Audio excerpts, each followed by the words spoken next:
Game over. Game over. Johnny. You're gonna need a bigger boat. So serious. I am Iron Man. This is a tasty burger. Welcome to the In Session Film Podcast. Welcome to episode 527 of the In Session Film Podcast. I'm Ryan McQuaid.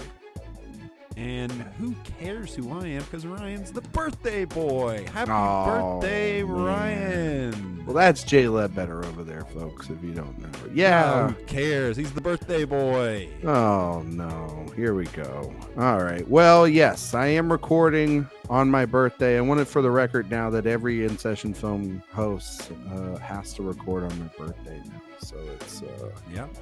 by law. We're going to do it. So it is written. So it is written so that it can be done, is what I'm saying. Whether it should is another thing entirely. But when Brendan's sick and obviously JD's out with the new baby, I couldn't pass up the opportunity of you and I doing the main All show of a sudden, together. I'm the constant. Who would have thought? You're the constant, and What a twist. the twist is that we're here tonight hosting the show. So if any of our listeners out there are thinking, oh my God, the inmates are now running the asylum. Oh my You're God, correct. Is this podcast bad now? Has Extra Film finally leaned in enough and the boys from the old EF taken over the main show? I think so. One night only special here on YouTube. For all of our streamers, you can see us freaking out about this, but then also if you're listening to this via audio, you knew this was coming one day sooner rather than later, that Jay and I were going to come and do the show. New And format. Who dis? what a great topic for us to talk about, because tonight's topic is top 5 action scenes, right? Inspired by the great, holy, bountiful movie that is John Wick Chapter 4 that came into theaters this past weekend. We all bow at the prowess of a new worldwide #1 box office franchise hit in John Wick, and maybe it'll show up on our list. Maybe one of the Wick sequences will show up or not, Jay. Maybe it'll be just honorable mentions. We'll definitely probably mention at least a Wick film here or two tonight, at least on the show. But are you excited to do this show just you and me tonight? But are you excited to talk about this topic, Jay? Oh yeah, I mean, this is a great topic. It was a hard one to narrow down. There are in the history of movies, I'll tell you what, been a lot of action scenes. And you know what? It's not even like sometimes it might not even just be an action scene from an action movie. We even think about it sometimes totally, too. 100%. Yeah, but then there's action stuff in it. I will say, just to spoil all my picks and my 5, all of them are from action movies. So I do stand corrected on that for at least my list. Are as well. You would think of them as action movies first, but a lot of my honorable mentions too. You wouldn't think of those as maybe them first. I guess one of mine might not be an action movie, but oh, okay. Well, now look at you being Mr. like holding your cards to your chest. All right, look at you. Yeah. But we're going to do that, and then we'll discuss the poll this week, which was what is your favorite Keanu Reeves performance that's not, I guess, in The Matrix and in John Wick, right? That was like non-franchise Keanu is what we did this week. Yeah. Which is there's still a lot to choose from. There's a lot of movies in there, man. The guy makes like movies, as Harry Styles would say. Movies. It's like a movie. Movie. You know what I mean? But Jay, let's get right into it.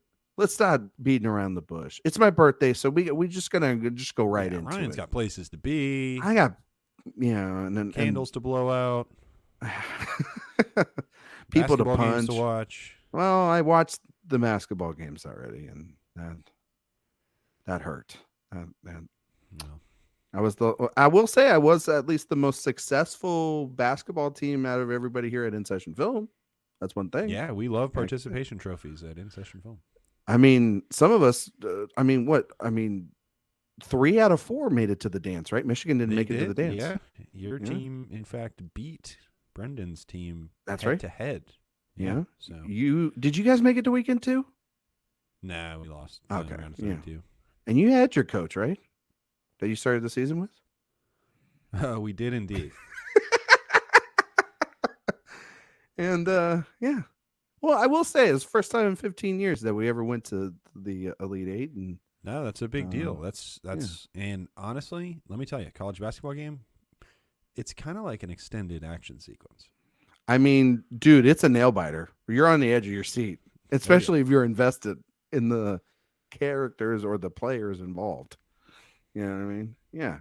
It was a great game, though. It's a heartbreaker when it's your team, but I can't wait to root for UConn very heavily next year. You know what I mean? So, or next week, I guess, when they play Miami. But yeah, top 5 action sequences. So, Yeah. Jay, any criteria that you had for this list?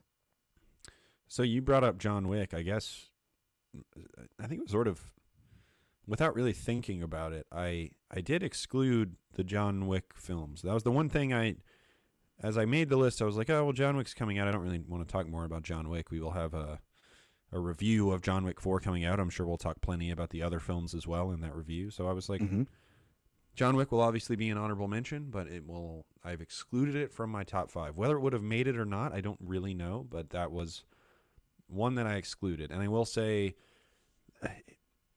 I did kind of focus on, unsurprisingly, more practical action sequences. And I might say that was a choice to exclude those, but honestly, I just think I like them more. So that wasn't really a rule. It just kind of ended up going that way. But that was definitely a consideration, was kind of, especially in honor of John Wick 4, trying to represent more practical stunts, practical action sequences. But no true qualifications beyond no John Wick. Yeah, I agree with you. I put John Wick in the penalty box. And then I stuck something because I mentioned it as like being one of my greatest or favorite films of all time. I penalty box Lord of the Rings because I feel like I've talked about it a lot and I love those and I could go on and on about those. I tried to do the best I can. I tried to make it one continuous sequence rather than like a 30-minute, 40-minute scene. Yeah, I did the mean? same. There are some movies where there will be honorable mentions, and my description is kind of like the whole all movie. Of it, the whole movie. Yeah. No, that's true, and I think mine lean more in the practical. Obviously, there are effects that are part of it, but they lean to more of not being modern, if that makes sense. Like they've like not of like the last 10 years. Like a lot of movies are really from either my childhood or from movies before that. So I'm leaning heavily on things that also I saw in theaters or had an impression on me, or things that I've remembered a little bit more. So yeah, I kind of excluded the last 10 years, it seems like, in cinema. And that's not to say that there aren't great things or great stuff. They'll be mentioned in honorable mentions, but yeah, for sure, John Wick was something that I took out because of the fact that, I mean, we're going to talk about it a lot, you and I. Spoiler alert, it's just me and Jay on the John Wick chapter 4 review this week. But we have a lot to talk about then with that, and get really sweaty into that whole review. So Jay, without kind of waiting any much longer, what is your number 5 for this list? So a film critic has to be able to admit when he's wrong about something. And oh boy, honestly, in a pretty short amount of time, I've really kind of come around on a film that I now consider a near masterpiece. And that is why my number 5 is the final sequence from Shazam! Fury of the Gods. Such a liar. Good job. 10,000 comedy points for you for that. Oh my God. So Levi paid you off is what you're saying. He got to you. Zach's really going through it. He's coping hard. This he's like doing all those Instagram lives up there. my and man needs to stay off the Instagram live. Yeah, you got to log off there up in Austin. Maybe I should go up there. I'm only 60 minutes away. So yeah, go tell him to stop. Chill. Just hey, calm down. Also, I'm just going to put this out for the record real quick before you actually get into your real number 5. John Wick are totally family movies because dogs are family. And when you mess with the dog, they're about family. Yeah. I mean, they're as much about family as the damn Fast and Furious movies are about family. All right. So that's the premier franchise about before family. you wreck yourself, friend. Yeah. I don't have friends. I got family. All right. Number 5 for me. I got 4 words for you, Ryan. Oh boy. You're a big guy. Oh my God. Yes. I knew this was going to be there. I'm going to a movie that I don't really like that much. Me neither. Dark Knight Rises. The opening scene of that film. I remember being in the movie theater for that. And obviously coming off The Dark Knight, great film. I see the opening of Dark Knight Rises, and I'm just like, is this going to be like the greatest movie ever made? It is such an exhilarating sequence. And what's even Chris more Nolan, exhilarating, you can't understand half of the dialogue in that movie. Well, in that thing. Yeah. In the trailer you couldn't, but they did a better job mixing it for the actual film. That's true. But it's Chris Nolan. The man certainly loves practical effects. Boy, does he ever. There's plenty of staging in the sequence and some other stuff, but he's the great manipulator of both, right? Yeah. He is the master of combining modern technology and kind of classical pragmatism as a filmmaker, and we love that about him. The sequence, he's got real planes. He's got this introduction of one of the great comic book movie villains with Bane. You could definitely argue that maybe he's not utilized to his highest potential over the course of the film, but in this opening sequence, you are just horrified by this guy, not just because he is physically intimidating, but because he is clearly, through methods that at the offset of this film are unclear, he has garnered a following through just kind of cult of personality and his ideas, and his manipulation of the people around them is really impressive. But more than anything, it's just that thumping score, the incredible practical effects with these planes, and of course the greatest line of dialogue ever delivered by Mayor Carcetti himself.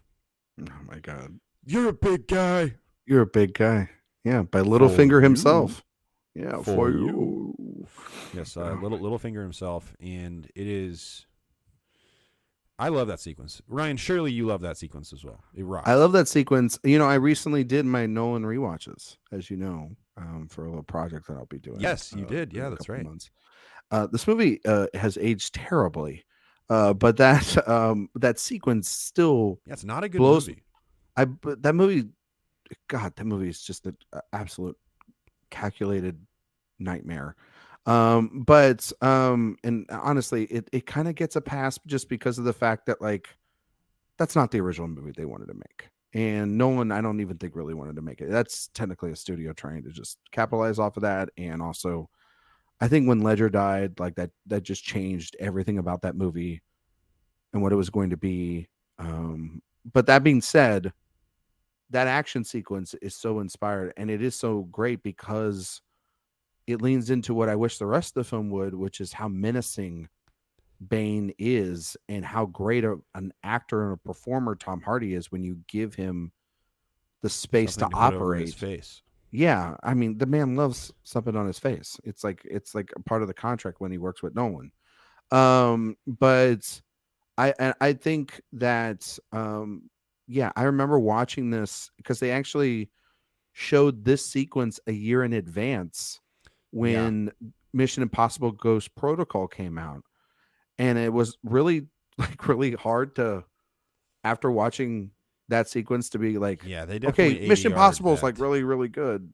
like Ghost Protocol is really good, but then I was thinking about this sequence for a year almost, and then the rest of the movie just never lived up to it afterwards. But it's a great pick, Jay, because it does blend Nolan's sensibilities to those practical effects. Obviously, like there's the part in it with like the wings separate off the plane, and you remember when we did the Bond series? They ripped this, not fully, but it was very heavily inspired by an opening sequence of one of the James Bond films. I'm blanking on which one it is right now, but Chris Nolan has been very public about his adoration of the Bond series. He's always wanted to make very, one. very heavily inspired by Bond. Yeah, and then he made one of the best opening sequences of a Bond movie. I think it was a Dalton. I think it was a Dalton too, but then like, or was it a Dalton or was it? Maybe it was a Moore. Was it? Yeah. Or was it Tomorrow Never Dies? Well, Tomorrow Never Dies to start off like on a runway, but it doesn't like. It's either a Dalton or Moore. It's one of the older ones. It's one of the older ones. Yeah, I think it was more to each other because he loves Roger Moore's era. Yeah, maybe that was it. I mean, nobody has perfect taste. No, but then he kind of made his version of a Bond movie with Tenet. So there you go. Like, for sure. What's the next step in your master plan? Or master plan? Crashing this plane. Yeah, it rules. Survivors. Yeah. No, we need one for the wreckage, brother. There's so many great lines in that sequence too, and it's just a damn shame the rest of the movie gets caught up in a bunch of gobbledygook that I don't care about. Yeah. But it wouldn't be like the Nolan. I don't have Nolan on my list, weirdly enough. If I did have something, I almost thought about the plane sequences in Dunkirk, particularly the stuff at the end. Yeah, where you have the plane stuff and then the stuff in the water and everything going on there and the tensions building up there. Plenty of stuff in Tenet you could choose. I mean, the whole temporal pincer movements, the car chase sequence, pincer movements. I think that the sort of the tumbling sequence in Inception, you could count that as well. Oh yeah, that's an honorable mention for sure. The hallway. I mean, obviously Batman chasing the Joker on the Bat-Pod in Dark Knight. The opening of Dark Knight, if you want to call that an action. The bank heist. Certainly. Yeah, the Heat-inspired bank heist. Yeah, all of that. Like, Nolan's really great at it. But he's not. He's in the honorable mentions category, folks. Yikes. My number 5. Like Nolan more than I do, and I've got Nolan on my list. Yeah, exactly. I wouldn't call I wouldn't call myself like the biggest like I bow at Nolan's altar, but I just respect the hell out of the man. And so they've been playing a lot of Oppenheimer previews during March Madness. God, I hope so. Like, I can't wait for that movie. Like, honestly, I'm just. Let me tell you. Woo. You ready for it?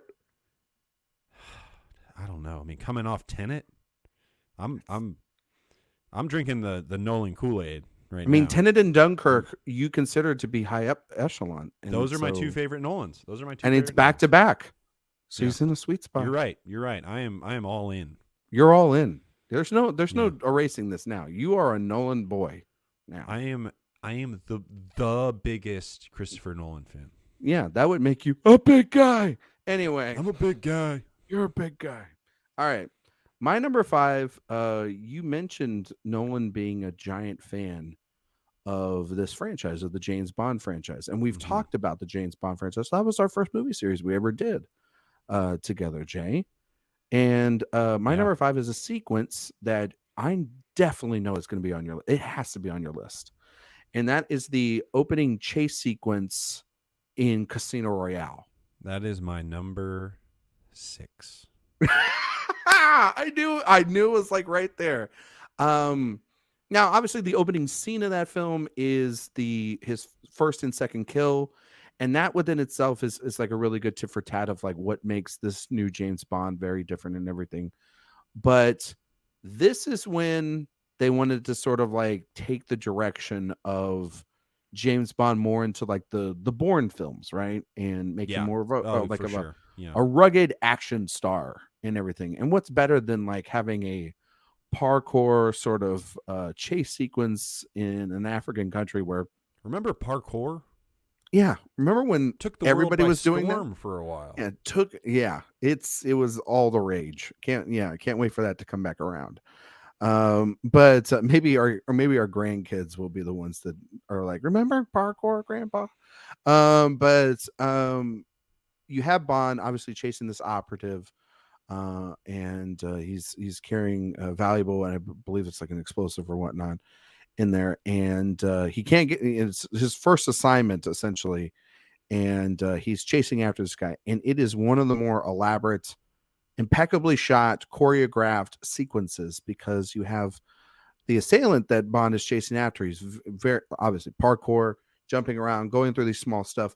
The best part of this is just how Bond completely does not care. And you really get the establishment of like Craig and what he's done over the last 15 years as James Bond. There's a sequence where the assailant sort of jumps through this very narrow sort of hole, and Bond just goes straight through the wall and like shakes it off and keeps running. Then there's the crane sequence that goes alongside this. And then it all leads to, of course, like Bond getting what he wants, but then shooting the guy and blowing up the sort of embassy and causing a big scene. And then he gets in trouble. He gets in big time trouble from him. But the thing about this sequence to me, it's so exhilarating. Martin Campbell, the way he is able, it's the only like Bond director, I believe, to do the first film in two different Bonds eras. And his direction in this is absolutely flawless. Like, this is so well staged. Also, just really able to establish what they're trying to set out, and also give us all those doubts that we had about Daniel Craig, the blonde Bond, as people were calling him. They all kind of just went away within this first like 10, 15-minute action sequence. And I think Craig is fantastic in the role. He's second best Bond to ever play. That iconic character, and he really gets to establish it and have a lot of fun. What? I'm a Connery guy. You know, I'll be a Connery guy. You're a Dalton. You're a Dalton guy. I'm a Dalton guy. Dalton's 3, and I think that's fine. I think. Would you say like Connery, Dalton, and Craig are like the best? Oh, they're a cut above for sure. And then like Casino Royale in that series, I said was my favorite James Bond movie. Yeah, and it's still, that movie slaps. I still prefer Skyfall a little bit more than you, but they're like interchangeable. They're like both great. Skyfall doesn't have? What? Parkour? Ava Green. That's true, but it does have Javier Bardem, and he's pretty goddamn good in the movie. And also they give more for him to do. Anyway, we're not getting into that. Anyway, this sequence absolutely fantastic. It's on par with a lot of the action sequences in this movie. That's really, really good. Even like the stuff in Venice that happens towards the end of the film, that I think it's like a great ending with this movie as well. But yeah, nothing really gets to top the. There's also the airport sequence as well too. That's really great here. But I think that first opening action sequence, I sat back and I went, okay. In the theater, I remember seeing that. Had a bum leg at the time, and I was like, okay, this is absolutely worth speed rushing to get the crutches in order to get to the theater at the time so that I could see this movie, because I thought it's just an absolute blast. But number 6 for you? I mean, yeah, that is what I love so much about that scene, is how it is, like you talked about, how he disregards the parkour of it all. It's like a scalpel versus a hammer kind of situation. Yeah. Which I think it really does a great job of establishing that. He just throws his gun at the guy too. Yeah, he's on the crane, and it is. Those Bourne movies really were so influential for so long. They established a new kind of action that became the norm for a decade or something like that. And looking back on it, I don't know that was the best trend in film history, but this is one of the better examples of that for sure. It was my number 6. It was almost there. Literally, as we were getting ready to log on for this episode, I changed it and I put Dark Knight at number 5. Dark Knight Rises at number 5. So, but I'm glad You know me, Ryan. I'm always worried about too much crossover. I'm glad we avoided some crossover there. So that was one of the great ones pick, I was obviously, banking in my book. on crossover with. Yeah, maybe there's Yeah. one more I think we could crossover on, but I think the rest is Very, very well might be. Yep. But that brings me to my number 4, I guess. So yes, sir. my number 4 comes from the movie that made me love movies. The movie that I watched when I was younger and was just Here we go. enamored with. Mm-hmm. The film that I said, whoa, this makes me feel a certain type of way. I am so exhilarated by this. And it is a film by a director by the name of Steven Spielberg. I know. I knew it. I knew this was Raiders of the Lost Ark, of Yep. course, which has an abundance of terrific set pieces. But my favorite sequence in the film is the truck chase, which has so many payoff moments. And Spielberg is so good at building narratives within scenes where you have Indiana stuck on the front of this truck and the stakes become abundantly clear. And then as a little payoff moment, you have him trying to grab the emblem on top of the truck, and then the emblem breaks, and then next thing you know, he's being dragged behind the truck, and it's just 16 memorable moments in this sequence. It's so propulsive. It's so clever. Harrison Ford has never been better as a physical performer than he is in this sequence, and there's certainly stunt people involved and all that stuff, but just as one thing Harrison Ford is so good at that I think is very underrated is he's so good at getting comedy out of his physical performances. And, that moment where he's grabbing that, I believe it's a Mercedes on top of the truck, and it's falling off and it's bending and you see him panicking, I think is so funny. He really sells that moment so hard. But throughout the entirety of that sequence, the danger is always looming. The performances by not just Ford, but all of these Nazis are, it can also be very funny as well. You have the realization that Harrison Ford is, at the side of the car and crashing through the windows of the truck.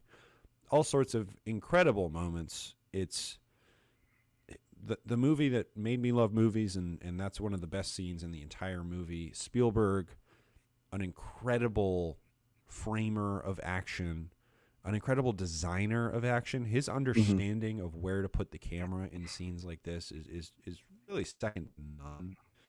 Certainly as far as movies with very, very broad appeal, he's a master of understanding what people want in those moments, and that is no more evident than it is in this great chase sequence in Raiders of the Lost Ark.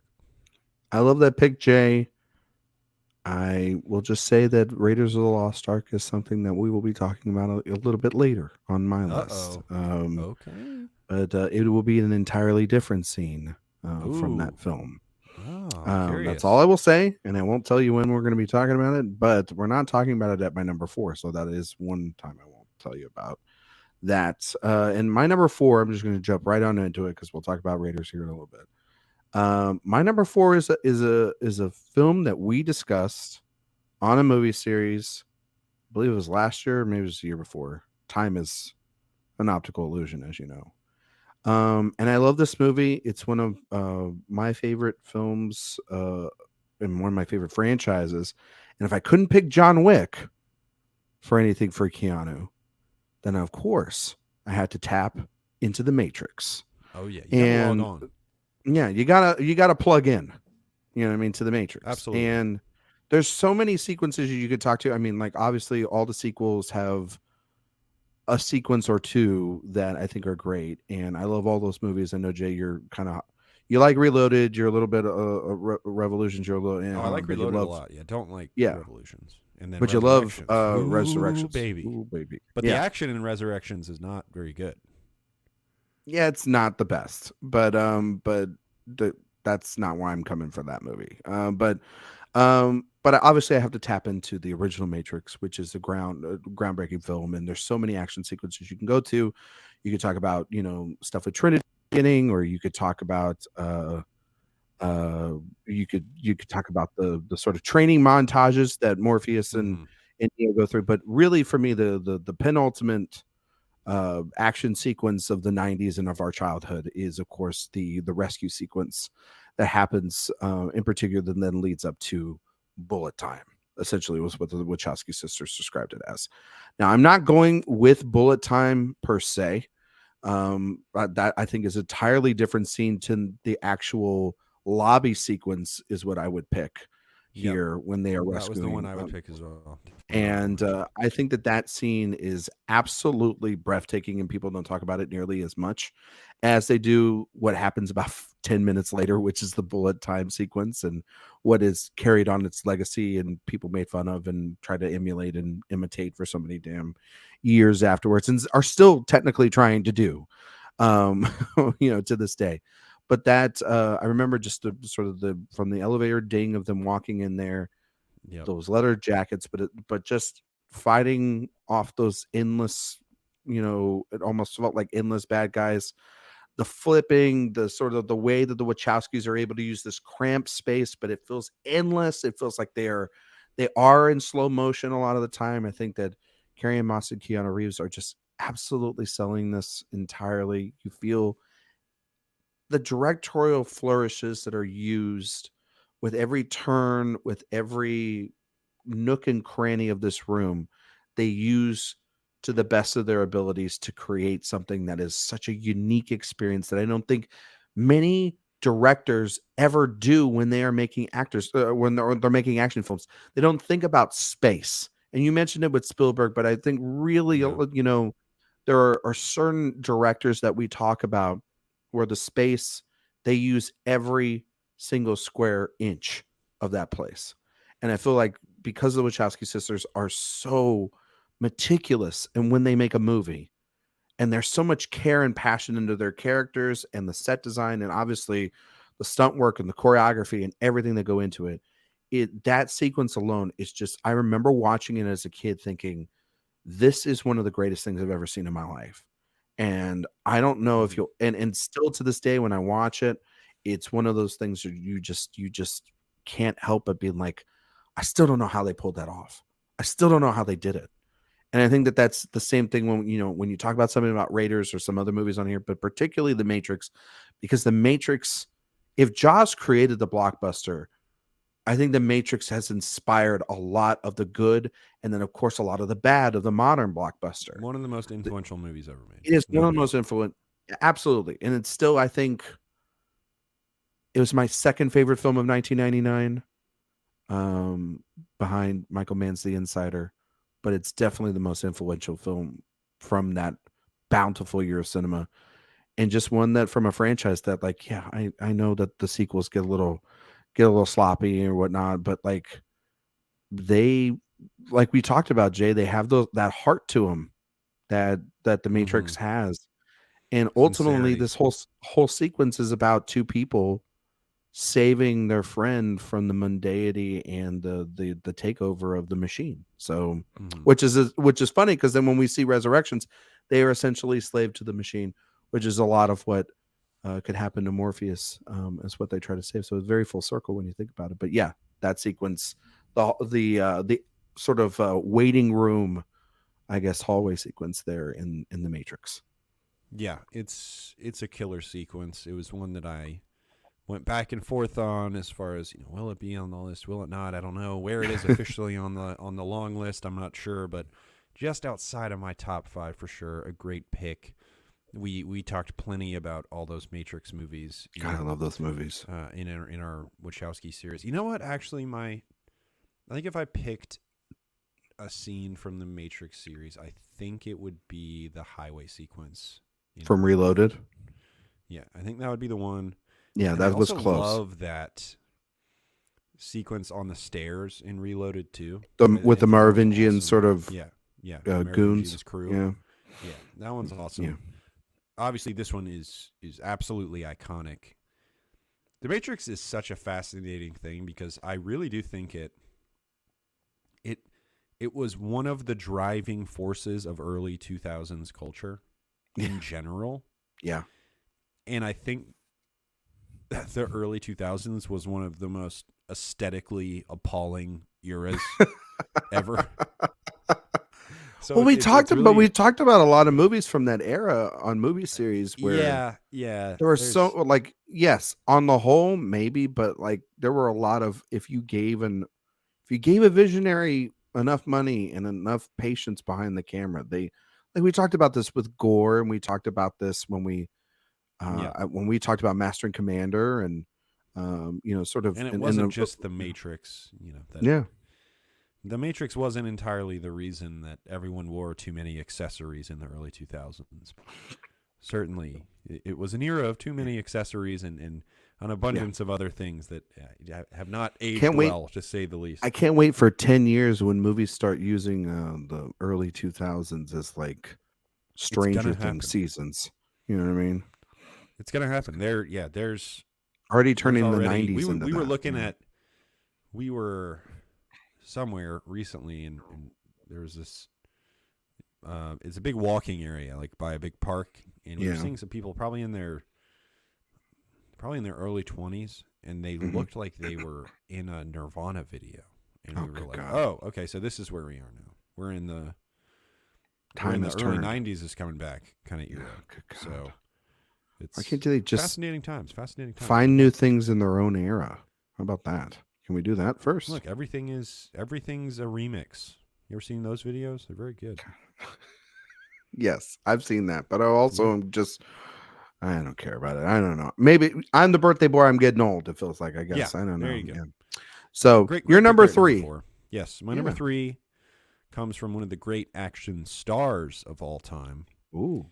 And it is from Police Story. Jackie Chan's Police Story. One of the great action films ever made. You could pick a half dozen sequences in this movie if you wanted to. You could pick the bus sequence, which I still don't understand how no one died making that sequence. I think they paid off a lot of people. It truly is one of those movies where you watch it and you think, so how many broken bones making this movie? I mean, concussions.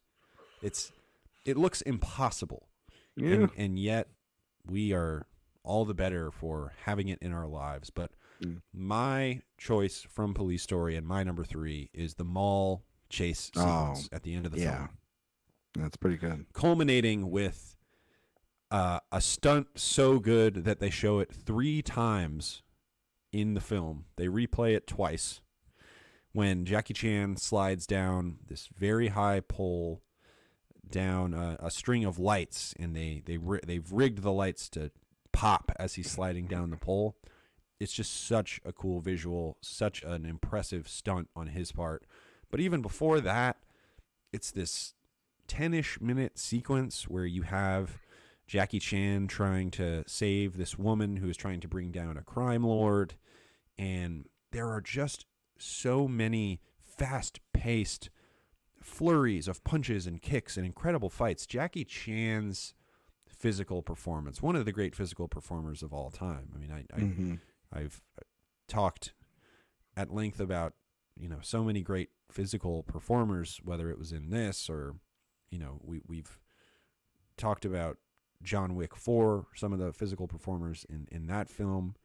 But Jackie Chan is really on another level. He is an all-time Charlie Chaplin, Buster Keaton, Jackie Chan are 3 of the greatest physical performers ever. And they're eras apart, but Chan is... his ability to manipulate his body and also manipulate his face in these moments, you can see how calculating he is in all of these fights. And he's disposing of so many enemies. There are people falling on to escalator stairs. You ever touched an escalator stair? My God. Those things are solid as a rock. Well, they're also the most disgusting thing to touch. You know what I mean? Yes. Yeah. And they have people... You know where people's feet have been? Yes, indeed. That's but right. I mean, they have people falling down multiple stories onto tables. It's really incredible stuff. The Wild physicality stuff on display is so impressive. If you haven't seen Police Story, this is the most obscure film on my list, and it's really a great entry point into Asian action cinema. So if you haven't seen it, check it out. Jackie Chan, I know we all know him from Rush Hour and so many films when we kind of put him into Hollywood stuff, but really his best work is in these Asian action cinema wonders. And this, as far as the ones that I've seen, and I still have plenty I need to watch, but this is the one for me, and it is for a lot of people. So absolutely check it out. This sequence is incredible. Yeah. So you said that Jackie Chan, Buster Keaton, and Charlie Chaplin, those are the sort of. Well, I mean, I'm sure there's others that I'm not thinking of, but. Well, I was thinking probably Bruce Lee would be up there as well too. Oh, Bruce Lee for sure. But I even think I think Jackie Chan is significantly more impressive than Bruce Lee. But. Well, you don't have one, you don't have the other. To be fair. No, fair. To be fair, Also, I think, but I do agree with you. Like Jackie Chan's made like, what is it, like hundreds of films, and he's like, he was very prolific for a very long time. And by the time he got to us, you know what it's like? It's like when a player starts playing, it comes from overseas, or we have an NBA basketball player start playing overseas. Their prime was in a different location. By the time to us, they may have a hit or two. You know what I mean? Mm-hmm. And they may show some flashes, but they're not in their prime. You know what I mean? And yes, like these movies, early in his career, those are like his prime of him just being able to sort of just give everything in his body to the camera, and just allow and allow just him to just consume the work. And it just you're right, Jay. There's some of those sequences in all those early movies of his where you're just like, I don't know how he's not dead. I would be dead. There's that. What did Soderbergh say about Mad Max Fury Road? He's like, I don't know, something along the lines of, I don't know how they finished that movie, and I don't know how 36 people aren't dead from making it. Yeah, was kind of his sentiment. And I feel that way about Police Story. It is such a hyperkinetic movie, and you have people falling fully in camera from high heights onto concrete or escalators or the ground. Yeah. It's really crazy, and it makes for a very unique viewing experience. It's low budget too. Awesome movie. Yeah, it's low budget, so they have to manipulate the camera and things. Yeah. Or just not manipulate the camera and let people hurt themselves. Or just have people, or have ice packs at the ready. No, there are really times where it feels like a Jackass movie. Yeah. Which, again, those are like movies too, where you're just like, why are you doing this if not to entertain me for some sick reason? But yeah, no, I think that's a great pick, Jay. Honorable mention for me for sure. My number 3, it comes from the biggest franchise of all time, Star Wars. And so there are obviously dozens of action sequences you can take from this entire franchise. And I am not here to start any sort of controversy over about the Star Wars universe and where it's at or where it's not at or whatever. But I am a kid who grew up watching these films over and over again. They are the most influential, I think, franchise because they are the biggest franchise, because they're the original franchise, it feels like. And I know that this might just be a basic pick, but I don't care. It's a great scene, and it's sort of extended a little bit. And so it's my one cheat, I guess you could say, is that there are cuts here, but I think the sequence as a whole is the best that we've ever gotten out of the use of lightsabers. I'm going with Luke versus Vader in The Empire Strikes Back. Empire, okay. And I think that also emotionally, this is along with side maybe stuff that we see in Rian Johnson's film, The Last Jedi, particularly in that throne room sequence. I think that this, like, emotionally is just like the best that Star Wars has ever been for me. Yeah, I agree. And because of the fact that it's also really dark. When you watch this as a kid, or even if you watch this now, these are not in terms of lighting, in terms of tone. These are very dark sequences, because you have Vader, who is essentially toying with this young Padawan, Luke Skywalker, who instead of going and finishing his training with Yoda, obviously, goes to Cloud City and is set up in a trap. And the young Jedi does well, but you notice that like he's fighting with two hands. Vader's fighting him with one. He's sort of playing with his meat, right? Sort of playing with his meal.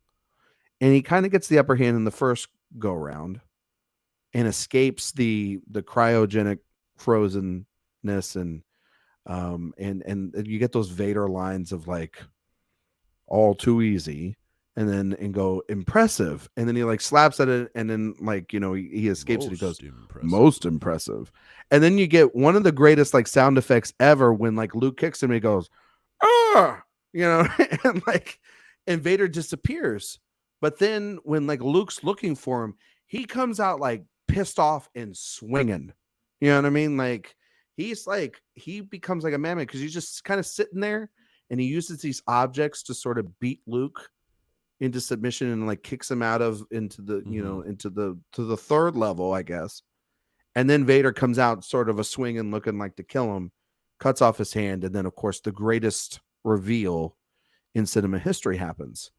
But it is at that time in me, Jay, I'm a massive person that think of the movie in the time in which it came out, and think of also the first time you ever saw it in the context of what you've seen.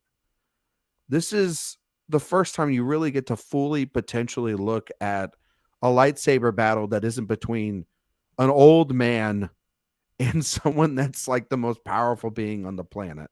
Yeah.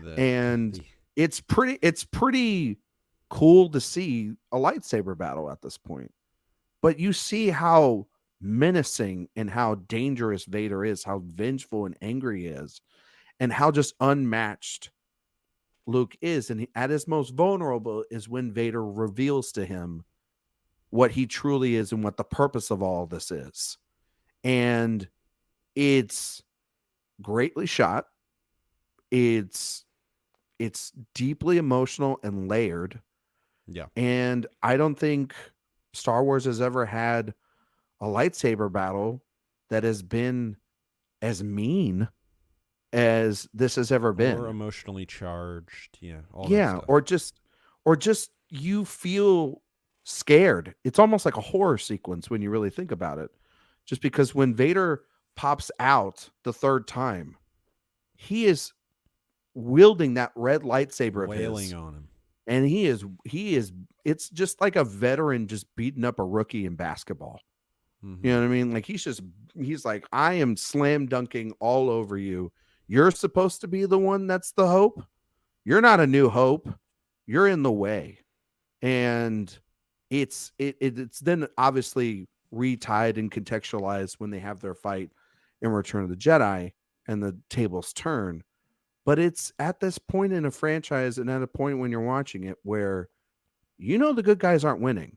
And you also finally understand that Darth Vader is a scary, scary bad guy. And I think that it's deeply complicated, seen more than just like, oh, cool, lightsabers are hitting each other. Yeah. It's much more than that. And so that's why, it seems like a basic pick on the surface. But when you really dive into it, it's a lot more deeply complicated than you would think. Yeah, it is. That's what is so great about that sequence, is how emotional it is. You see these people that are driven by so much more than a desire to defeat their opponent. There's so much bubbling underneath. And when you mentioned Star Wars, what I was thinking, I was trying to figure out what is he going to pick here? The original series doesn't exactly have the most impressively choreographed action ever. Most like, impressive. is he doing Duel of the Fates? Is he going Phantom Menace here? I was talking the best piece of music maybe in Star Wars that would in a top song. 5. Really good song. Yeah. But no, that's a great pick. If you talk about action sequences not just as impressive physical achievements, but as scenes that really add to the storytelling, not just because of how kinetic they might be, but because of how every single lightsaber stroke in that sequence really adds to the tension and the drama and the themes of the film. So it's a really, really great pick, and one that didn't really cross my mind again because I was thinking about something like John Wick, where it is about the impressive physical actions of the people on screen. But I love that pick. I love it. Very good. All right. Hey, Jay, we just got done talking about our top 5 action sequences. And you know what's really great about an action sequence is how much they rock. Speaking of things that rock, what about the First Time Watchers podcast? Oh, man. I mean, you want to talk about a heavy metal podcast that will keep you on the edge of your seat. You've got to be talking about the First Time Watchers, a podcast that we have been associated with for a very long time. They're metal. They're crazy. They've got the parental advisory sticker on the cover of all their albums, okay? And we love them for it. Yeah, it's hosted by Tim Walter and Hermano, and man, they know a lot about their movies. And on their latest episode, they reviewed Kurosawa's classic Akira, which is highly right now influential because of A Living coming out last year with Bill Nye. So it's very topical. They took a ride on the swing. They went to the. They swing really set. did. Their banter is absolutely amazing. Very entertaining stuff over there.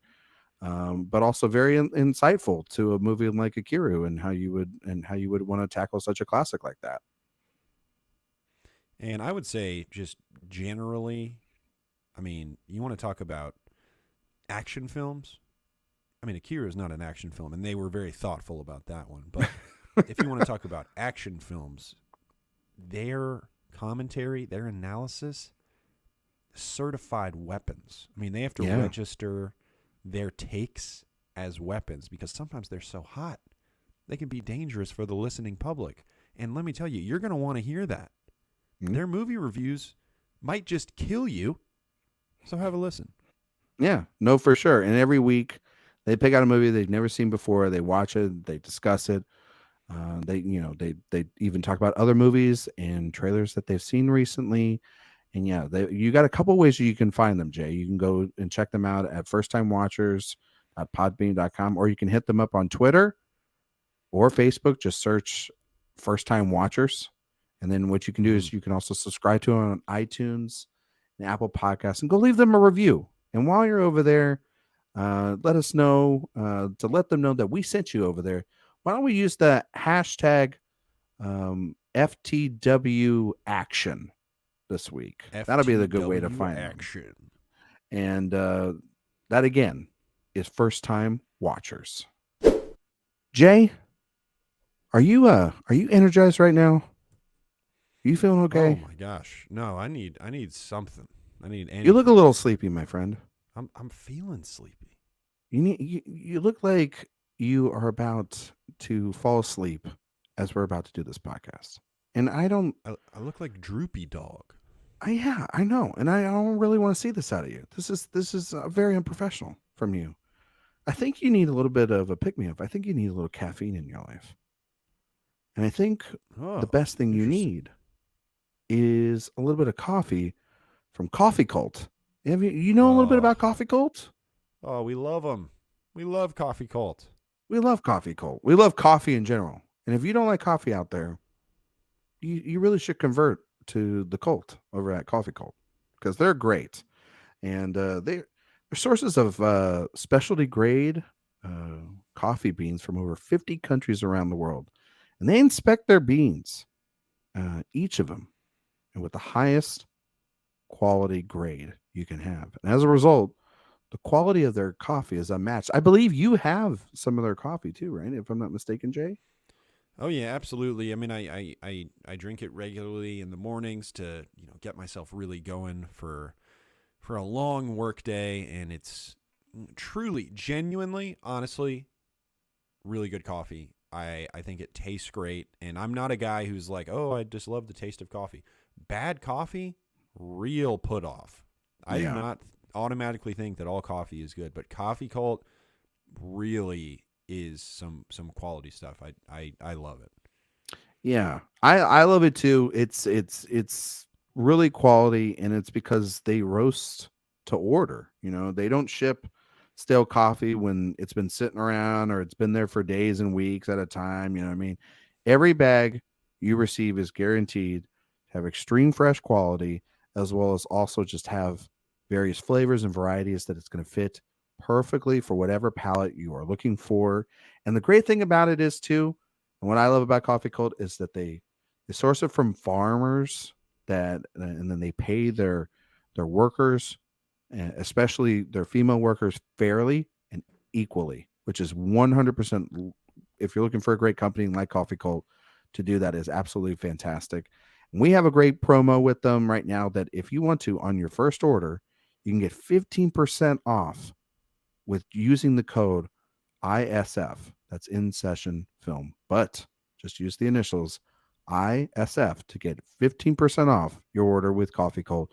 We highly recommend that you do so. Number 2 for you, Jay.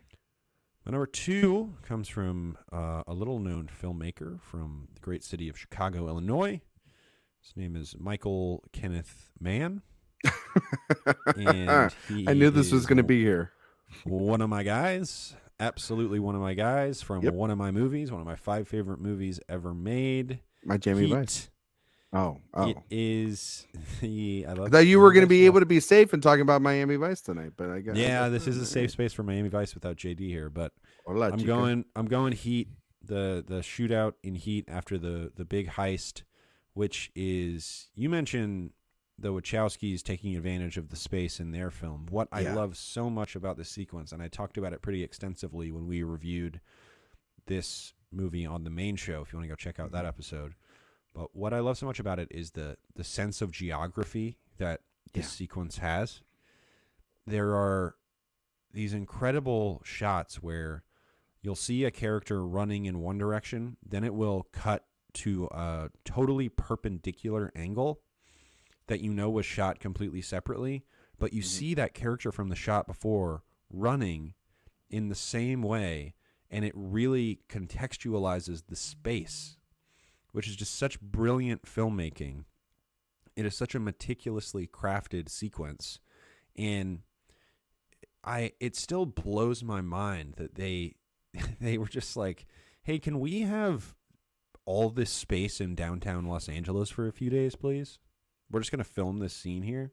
And, they didn't have it for too terribly long. They choreographed this, I believe, just in the woods, just in a field somewhere. And so they had it down pat to where we only have this amount of time. We've got to get it done quickly. And so we're going to make sure that we have this all figured out, almost like they were shooting a oneer, basically. And it's such an incredible sequence. And Michael Mann's use of sound here is one of the best parts of it all. You have never heard gunshots that sound like the gunshots in this sequence, partly because of the echo provided by these tall LA buildings and all that. It's just a gunfight with nothing but concrete and rebar and steel surrounding it. And so it just sounds absolutely crazy. And it's all so tactile, and you talk about the emotional stakes of that lightsaber sequence. There's incredible emotional stakes in this sequence as well, because you have these two characters who are kind of two sides of the same coin and respect each other greatly, to the point where getting out of this fight for Neil McCauley, played by Robert De Niro, means a lot more than just surviving. It means duping, or at least defeating in this moment, this man who he so respects and knows is so good at his job. And there is nothing that anybody in this film loves more than a person who is good at their job. There ends up being a lot of bloodshed in the sequence. There ends up being a lot of drama in the sequence. It ends up kind of going off in a bunch of different directions, speaking of that geography. And it is absolutely thrilling. It is so unbelievably thrilling. Even if you show somebody now who is used to all these big special used to all these big special effects driven sequences. You show them this, they'll be all about it. It's just such immaculate action filmmaking. It's so propulsive and incredible. It's the best. It rocks. Heat, good movie, I think. Yeah, it's a pretty good movie, I would say. Interesting. Okay. Yeah, I like it. I like Michael Mann's Heat a lot. I've been converted a lot over the last couple of years by Michael Mann because my co-host here is a big fan of Michael Mann. Hell So yeah, I Michael Mann watched a lot of his movies. This movie is it's a masterpiece. There's no going around it.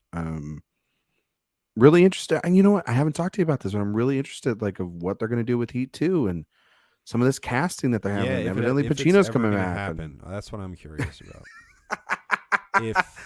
If it happens, or you don't think it'll ever happen?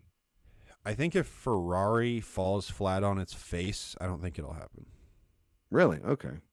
I think I it's don't going to be hard though, because like Ferrari's at like this really random STX sort of studio, and don't need like a big pusher or a big. Yeah, that one's having trouble yeah. finding a distributor, right? Yeah, it could go to a streamer, which would feel really just sad if it does. But I'm just ready for Michael Mann because I just think the guy just knows how to make a movie, and his action sequences have.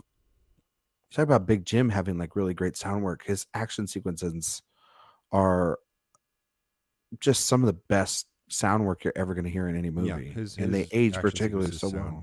Incredible. Yeah, and so yeah, the movie is like one of the most complicated heist films I've ever seen, just in terms of its characters and the relationships and everything. It's so much more than it's so much more than just like your. it's so much more than that. And I love that movie. I really want to watch it again. I just got the 4K for my birthday. And I know that you're not a big fan of the transfer and everything. But I need to watch it again. It's very very dark. Yeah, but I still like that movie a lot. Still a good movie. For you sure. Like Heat? Yeah. It's not my favorite man. That would be The Insider. You like The Insider? Yeah. I It's probably my love The second Insider. favorite, I think. Well, Insider? Yeah. Yeah. You know what I need to really watch, and I got it recorded, and I need to watch it because I haven't seen it in such a long time. Is in a movie that I was surprised. It's probably an honorable mention, some stuff in there, but like Black Hat is something that I really need to rewatch. Yeah, Black Hat absolutely rocks. I got that 4K pre-ordered. I know you did. I was like, oh, this is not even a question. Jay's got it locked up, ready to go. I think so. It's one of the best movies of the last decade. So yeah, Black Hat rocks. Yeah, no, for sure. My number 2, it goes to a film that was mentioned on your list, Jay. I'm going to Raiders of the Lost Ark. I'm going more with the more conventional pick. And I'm going with the boulder chase sequence at the beginning of the film. The opening of that movie is that is French Kiss. Is that the greatest opening to a movie ever? If not one of them? Well, you're a Is it damn near perfect? It is perfect. I mean, it is perfect. That whole movie, I think, is damn near perfect. And what I love, it is the greatest action movie of all time. Action movie of all time. I think it's the greatest action movie of all time. Does it have the greatest action scene? No, it has the number 2 greatest action scene of all time for me. But it is. But overall, as an action film, I think if you say, if you're pretty strict about action adventure, like is Heat an action movie? It's not, right? It's not an action. No. It might be I the would call best that more a pure drama action movie ever made. I don't disagree with that. I don't think. Yeah. I think, I mean, like, when like Colbert does that Colbert questionnaire with like people, and they say like, what's your favorite action movie? I would say Raiders of the Lost Ark. Because it's also, because I also would think like it's also the most rewatchable of any action movie ever made, because you can never get tired of it, because especially after watching The Fabelmans and getting a more of appreciation of the last year for Spielberg and stuff, and his process and how he thinks and how he operates behind the camera and what it all means to him, the sentimentality that goes behind a lot of these characters and everything. I mean, Indiana Jones is like him and Lucas, and they're creating this iconic character built off of this friendship and everything that they have, and they are creating their own IP here, and you don't see Indy's face really until the whip, and then he kind of comes out, and then he goes in there. It's the best. You have this these great elaborate set pieces that you mentioned, right? It's these simple little things like walking in here, but then the spears go into the guy's Alfred faces or whatever. Molina. Alfred Molina, it's Roasted. exactly. And then, but you have Ford looking at that object in the bag of sand, and then that happens, and then everything kind of collapses, and he thinks he's all good, and he it's that iconic over the shoulder turnaround shot that he has, and you see Harrison Ford's face, and he doesn't have to say a word because it's just building up from John Williams's great epic music. You see this giant boulder. He gives you that great, again, that physical comedy. He gives you that smile, like he's like, I wasn't sure if this was going to work, but it worked. But I can't believe it did. And then as he's about to get away with it, the thing sinks down right with the bag of sand, right? And it's that great thing about Indiana Jones, where like there's a lot of like you're in reality, but then it's also very playful and cartoony. It's very comic strippy, and so and then he's having to kind of run through the spears, right, and almost get hit while he's got the jacket on, and the boulder's coming right for him, and then it's just that iconic shot of the boulder being right behind him, and using this cramped space to then once again. Great directors know how to just use space. I'll tell you that, and use their environment. We know how claustrophobic everything is, and we know how the sense of like this thing is coming for him. The score is built up to this point, and it's absolutely breathtaking. And then, of course, it leads to him having to run away, and because Belloc steals it from him, and the villagers, chase after Indy after that.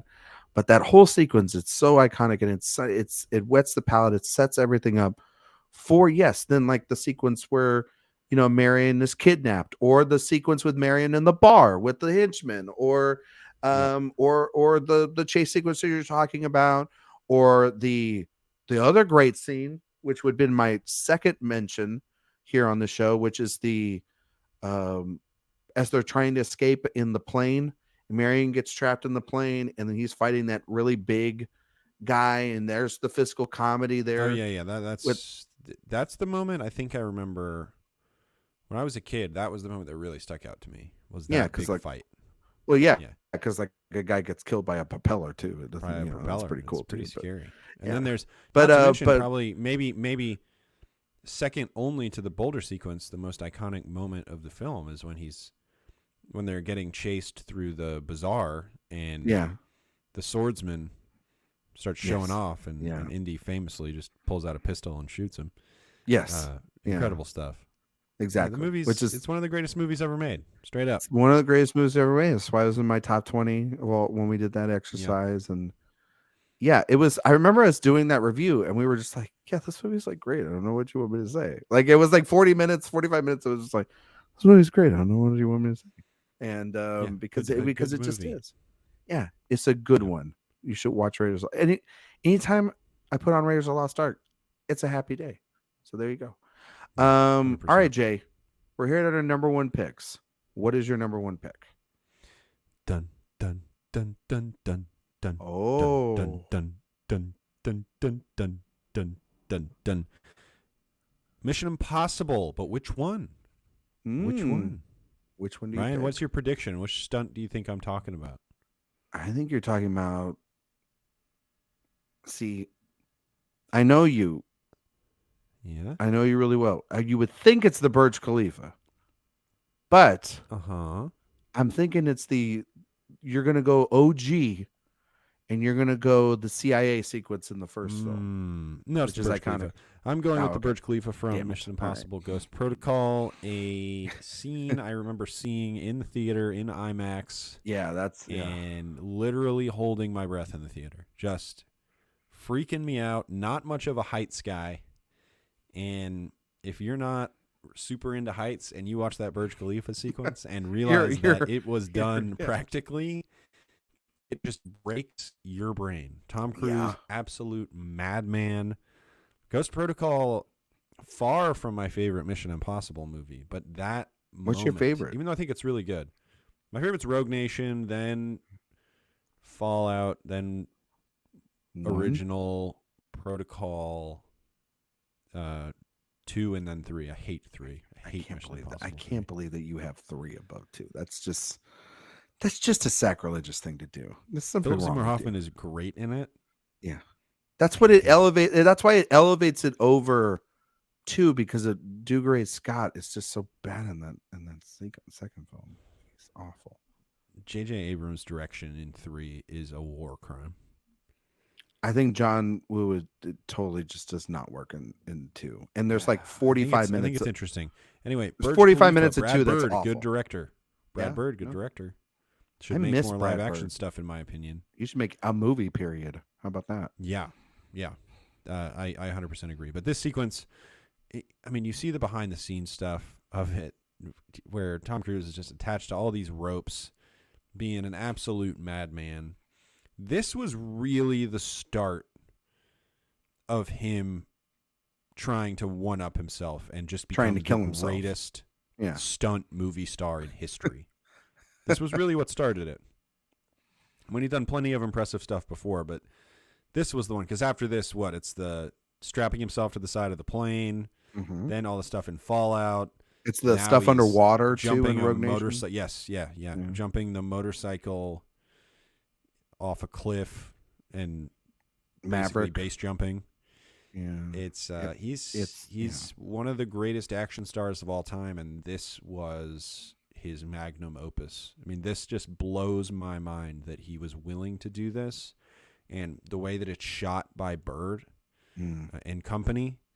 I think it just ratchets up the tension with every shot, and the idea of these very Mission Impossible-y gloves. Yes. They can, stick onto the windows. And then one of them malfunctions. Creative. They start malfunctioning, and it's he's got to kick in the really glass. Incredible work. Yeah. And then He's at got the end, him rope. jumping through the windows, a little goofy, but it So is scary and thrilling. It's just a sequence where genuinely, I was in the theater and I was just like, I don't like this. Oh. God. And That's it's why also it's so great, yeah. because Yeah. I didn't like it. Well, there's so many great things too about the way Renner goes you're a little short, and he goes, no shit. You know what I mean?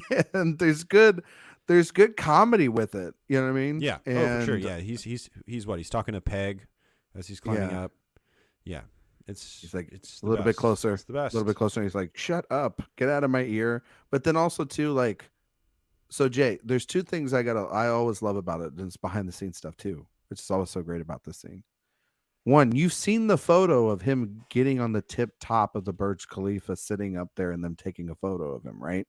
Yeah, he's an insane person. Yeah, and they didn't have a harness or anything on it. So he, the greatest movie star in the world, could have just for a photo, just for a hey, a little quick, just clip, went up to the top of that building via a helicopter, and they somehow got him back in the thing.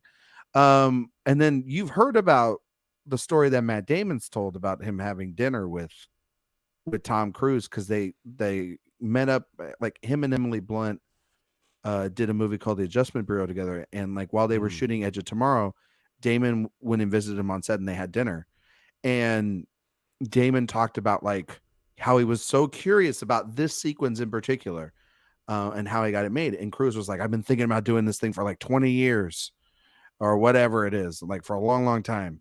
And so he talked to the safety guy, right? And the safety guy is, he tells him the whole existed, I guess. He told him the whole thing, right? He's like, this is what I want to do, and this is how we're going to do the sequence shot by shot. And the safety guy goes, yeah, you can't do that. That's impossible. Yeah, So Matt Damon goes, so then what did you do? We'd have to take out for you. And so Matt Damon goes, so what did you do? And he goes, and Cruise goes, so I hired another safety guy. and he hired a guy essentially to say yes, so that he could go do it. He's a man, is what I'm saying. He's a man. I can't I love how Damon is so willing to talk about those stories. Man, He's especially to Bill Simmons, to be he's fair, a great too. interview. Yeah, he really is. Because nobody else will talk about the dinner they had with so and so, and Damon's Or just like, yeah. Or the stuff with Jack Nicholson in The Departed. Have you heard that stuff? I've heard. I don't know that I've heard about The Departed. I know there's that great story where he was on Rounders. Yeah, with Malkovich. who was doing, if who was you doing pay that me my crazy money. accent. Yeah. And Damon was just looking at him like, dude, what is going on? And Malkovich just said, here's my secret. I'm a terrible actor. He talked about it like with Nicholson, that scene where he shoots the guy in the march, and it's basically just like a setup of like, on paper, Costello shoots a lady and everything. He's like, but if you let me play out the scene a little longer, and he goes all the stuff that happens after he shoots him is all improvised and all added in by Nicholson. He's like, I wanted him to be a really sick individual. And like Damon's like, how like half the things that Nicholson does in the movie is improvise because he's so sick. And he's so like connected to Costello that he's like adding all this stuff. And he's like, that's how he's a genius. But he's also like scared out of his mind of like going to hang out with Jack too. Like all the different stuff. Yeah. Like Damon's a good guy. Like he's got some questionable stuff about like the language he uses from being in the Boston area. But other than that, yeah, he's a pretty good interview. It sounds like for sure. But yeah, that sequence, perfect. I'm glad that you picked it, Jay. Being the Mission Impossible head that it was, I just kind of penalty boxed them because if I did, I would have picked 5 scenes from Mission Impossible and would have been done with this list. And you know how much I'm looking forward to Dead Reckoning Part 1. Fallout was in my top 10 that year. It's now my number 1 film from 2018. Like, I've watched that movie like 15, 20 times since it's come out. It's like one of those, if it's on TV, I'm watching Fallout. Like, what are we like? If they do Rogue Nation and Fallout back to back on FX like they do all the time, I'm stuck in my chair. There's no getting up. I'm not doing. My day is done. My day is done. That's what I'm saying. So I need to rewatch it. Yeah. Oh, you got to do all of them. Maybe you'll move up 3. I think I am going to try and watch them with the wife. Has she not seen them? Mm-mm. My wife's seen them, and she's like, please stop making me watch these movies. And I'm like, I can't. They're fantastic. So I'm looking at where's my 2018 here? I'm going to find it. Oh, here we go. Here you it's in go. my top 10. Yeah, I know it is. Coming in at number 7. God, if there's one thing that they can come back with from Fallout to Dead Reckoning Part 1, bring back those bongos. Bring back those bongos. That's good stuff. Yeah. Oh, what a slapping score. Yeah. Anyway. Great score.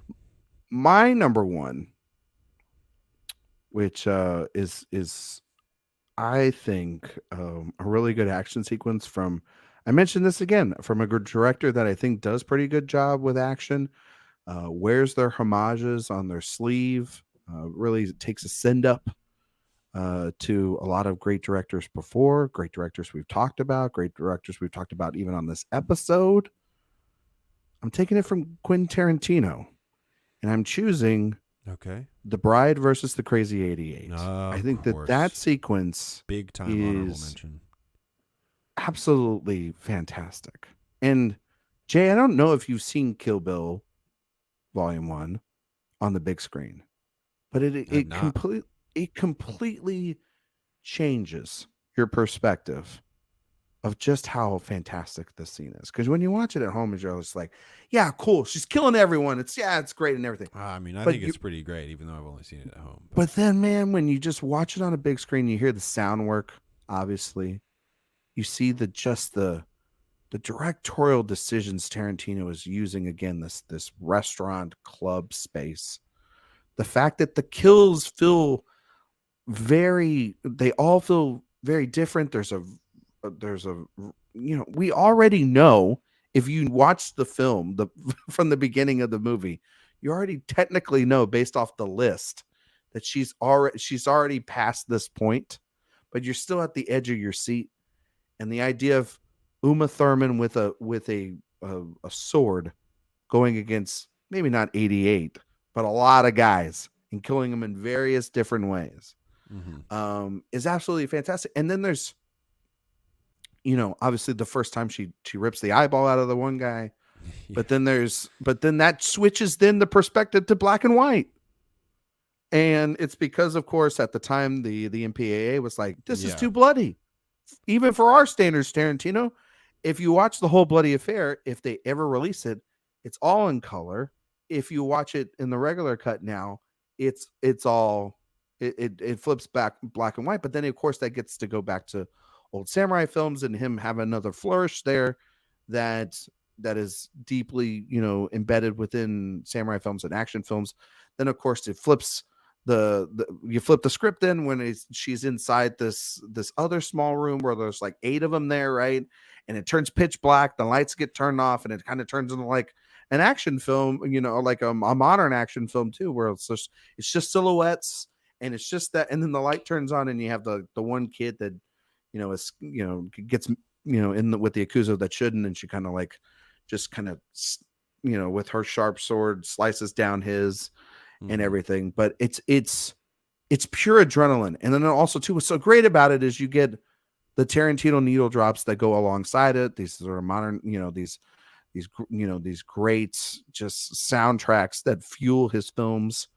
I think of his action sequences a lot lately aren't as like really as just, I mean, like I like his action sequences, but I don't think about them in his movies anymore as I did with something like Kill Bill, because it is an assassin's film.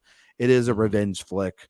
It is so, it's the melding of everything. It's like, we know his character has to get to this point. She has to go through this blood-soaked army. It almost feels like a director being like, I'm never going to be able to make as giant of a death sequence as something like this. And then, of course, like 2 films later, he like essentially like blows up the Nazi regime. But like, it has all those great things that you want to have a Tarantino movie, but then feels so uniquely him. And of course, it's working with just a badass in this movie, which is Uma Thurman, and giving just this great physical performance. And you feel her, like we talk about, you could talk about this with Wick, or you could talk about this with Ethan Hunt in the Mission Impossible series, but the bride, or Beatrix Kiddo, as she's known and revealed later, in this scene, she gets beat up a lot. There's a lot. She's not a superhuman superhero. She limps away a lot. She's got a lot of things going on. There is obviously she's got a little suspension of some belief, but there is a lot of different things going on in this, and it is a long sequence, but it really is able to just do so many things within one primary location there in that room. And what I love too is just when it's all done, Jay, the moaning and the like groaning of all the dead guys, or the guys that are barely hanging on, and then the hostess of the bar, or like the partial owner or whatever, kind of looking around in the pure horror of everything that's around. And a kid like myself in 2003 watching it was in pure horror of like, how did they just get away with doing all that in a modern film? And only one person could do that, and that's Quentin Tarantino. So The Bride and the Crazy 88s, that had to be my number one pick. And when we thought about doing this list, I was like, this has to be there. And I just love it so much. Certainly have it written down here. Tarantino, honestly, kind of underrated as an action filmmaker. He really is. Really creative. Ending of Django.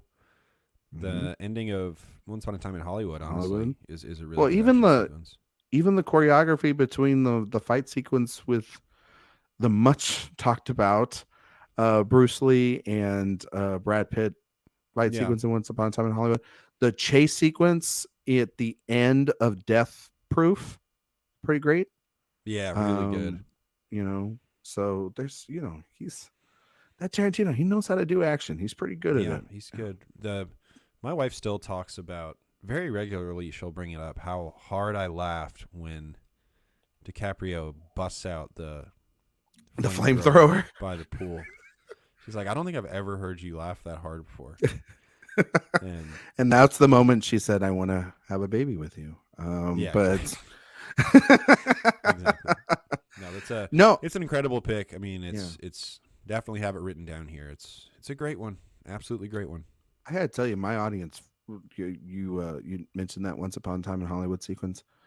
Man, when he did pull that out, that whole audience just like it was like, again, it was another one of those just like we were packed at a 35 millimeters print screening of that, sold out, and everyone when that happened and that music kicks up, everyone's just like, oh hell yes, like it was it was like a unanimous like yes. You mentioned seeing Kill Bill in a theater. What's the one movie that you think? I'm really thankful I saw that in a theater, and also lucky I saw that in a theater. What's the one, like, it would probably be like a repertory screening, like an older movie.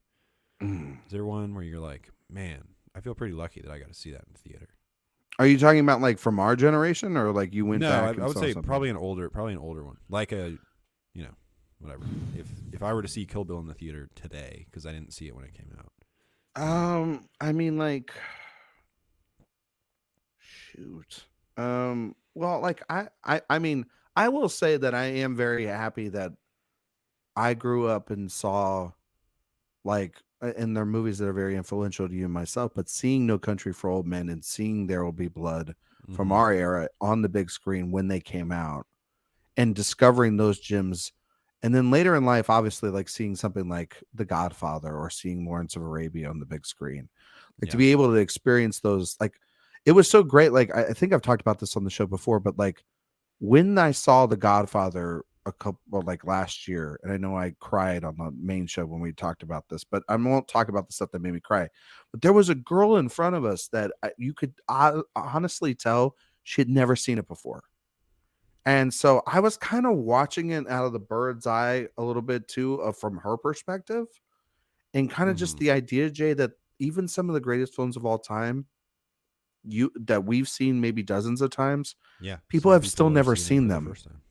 And so you kind of like seeing that, or like even like doing obviously doing our movie series, like to be able to see, even just to be able to own now A Matter of Life and Death from the Criterion Collection, since it's discontinued. It's like now you own a piece of something that not many people can have anymore. Because, like, we've lamented, or I think JD's lamented, like Powell and Pressburger projected on film. Man, they had the red shoes that was going to play on the big screen here in town, and I was out of town for it, so I missed it. I was very angry with me. I was out of town for Heat. I know. It's just like, God, they could really stop doing that. Because I want to see that darn thing. But no, I mean, like, I was able to see Raiders of the Lost Ark with our San Antonio Symphony perform the Williams score while the movie was going on. And that was just that was a great experience. Or being able to, because they don't screen this at all on the big screen anymore. Star Wars, the original trilogy. Original cut. Yeah, they put those up on the big screen about like 10 years ago. I think it was right when Disney bought the rights and everything, and Draft House did a big thing with it, and they showed all three of them back to back to back. And they bought out a giant hall to do it. And that's where the event was at. And I just remember being like, you're never going to see those again. But then, like Lord of the Rings, you're never going to see that again. And you're never going to, like, a lot of our franchises that we grew up with, like seeing The Matrix and seeing Pirates. They're putting Lord of the Rings in theaters again. They put those in theaters a lot. Well, they have to, because, I mean, Jay, Return of the King is 20 years old this year. When you really think about it, like that movie's nostalgic now. You know what I mean? Yeah. And also something you need to watch. You know what I mean? Yeah, I need to rewatch it. Sure. Yeah. Anyway, Kill Bill, great pick. Love it. Should we get to honorable mentions? Yeah, I was going to say, you got any honorable mentions? I'm sure you got a ton. I've got a ton. Let's just go through them. Yeah, I mean, I mentioned the highway fight and the Matrix Reloaded, the mall sequence leading to the chase between the motorcycle and the semi-truck in Terminator 2. Yep. I got the bathroom fight in Fallout, as well as the helicopter chase. Got the alleyway brawl in They Live, just a crazy, crazy sequence. That movie. True Lies, the bridge chase, bringing Big Jim back into the fold. I had that one, yeah. I didn't know what to pick from Mad Max Fury Road. It was really hard. Did you do what I did and just put the whole movie? Well, that's what I have here. I said pick a scene. That's what it says on the on my notes. Okay. I've got John Wick. You know, it was excluded, but really that's kind of a pick one too. Every movie has 4 ridiculously awesome scenes in it. The Sicario border crossing sequence, dark That one's sequence, very serious sequence, but incredible filmmaking going on there. I've got the church fight from The Kingsman. Fast 5, throwing some special effects here. The bank vault. Yeah, the bank heist. In that one. The underwater heist in Mission Impossible Rogue Nation. That's rocks. great. I have Yeah. the raid here, and it says, I mean, all of it, question mark. So there's that. The Fenway heist in The Town rocks. I was going to put that on my list. Thank you for putting that on. That's great. I always wonder if there's actual bullet holes at Fenway Park because of it. Yeah, Anyway, that's just my Boston Red Sox fandom coming out there for a second. Yeah, anyway. we got the car Warner from Children of Men is awesome. Oh, damn you! Yeah, that's a good one. The train fight from Russia with Love is really good, really harrowing. God, very understated too. Yeah, that movie's great. And the final shootout from Miami Vice is my last one there. Okay, so there were a ton you mentioned. I'm gonna go through a ton of honorable mentions as well. I have like a laundry list as well. So I penalty box Lord of the Rings, but if I was going to, the battle in the cave in Fellowship of the Rings, Helm's Deep, in Two Towers, and of course the battle for Gondor in the Return of the King. So there's 3 right there. The car chase sequence in the Bourne Ultimatum is absolutely fantastic. Blowing up the theater in Inglourious Basterds. The opening scene, Omaha Beach and Saving Private Ryan. The first defusing of the bomb with Renner coming into the team in the Hurt Locker is super goddamn tense. Yeah, by Catherine Bigelow rules as a director, and the raid sequence also in Zero Dark 30. The T-Rex attack sequence in Jurassic Park. Yep. I mentioned the ending of Dunkirk. The train sequence in Spider-Man 2 between Peter Parker and Doc Ock, I think is really great. A movie that I'm not the biggest fan of, but I think it this is all time one of the great sequences that Peter Jackson ever did. The King Kong versus the T-Rex in King Kong, I think it's absolutely fantastic. Movie. John Wick 3, the dogfighting sequence with Halle Berry and Wick and the 3 dogs. Pirates of the Caribbean, you could pick a lot. I picked just the blacksmith location scene between Will and Jack. Yeah, that one's great. That's very well choreographed. Like you mentioned, Mad Max Fury Road, the whole damn thing. The Duel of the Fates in Episode 1, Phantom Menace. The whole Park family fighting together in The Incredibles and the ending towards there. The stairwell fight scene in Atomic Blonde. The kitchen fight scene in The Raid 2. Surviving the Coliseum in the first fight there in Gladiator. I think is really I think the hospital shootout in Hard Boiled, the treetop sword fight in Crouching Tiger, Hidden Dragon, the mirror sequence room in Enter the Dragon, the final battle between the giant alien mother and aliens, Big Jim. I think Aliens rules. I don't know what to tell you. The race sequence in the mountains in Speed Racer, absolutely fantastic. How did I not think of a Speed Racer scene? How did the hell you didn't think of that? I've just blows my mind. The throne scene again in Last Jedi. Kay versus Decker in Vegas in Blade Runner 2049. The oil rig explosion in There Will Be Blood. Llewellyn and Anton Sugar's first encounter at the hotel in No Country for Old Men.